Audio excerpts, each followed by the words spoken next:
The dogs are staked to the ground with they drive car axles into the ground and they padlock with a short chain, 4 to 6 foot chain, so the dog has very little way to move around.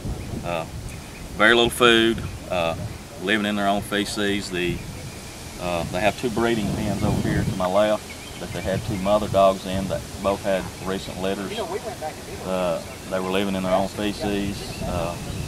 Terrible, terrible. All the dogs had scarring, some of it old, some of it new. There was one dog that had apparently been fought recently within the last couple of days that was in really bad condition. When we got here, we sent him to the vet.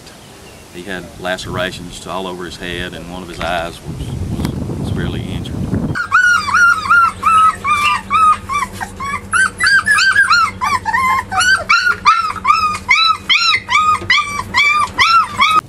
Do you know where these dogs are being fought? I have no idea. I know I have information from some of the animal control officers that says that they're doing it, and sometimes they do it in vacant houses and sometimes inside the city limits, you know. Most of the time we see a lot of this in the city limits. It's starting to move out into the county now, and according to the information I've got from the guys at NORAD here, that they've been working a lot of cases in the northeast part of Georgia, and they've closed down a lot of these kennels and dog fighting. So I don't know if they're getting out of the areas where the law enforcement's hot and they're moving this way, or it's just something that's catching on. I don't know. Hard to see the dogs kept like this? Yeah. It's really disheartening, and it's kind of sickening. What do they use the hypodermic needles for? Looks like they're shooting distemper.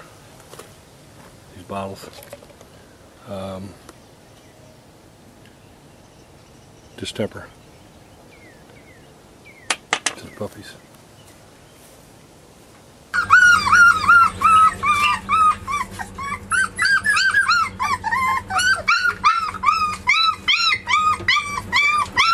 Did you know that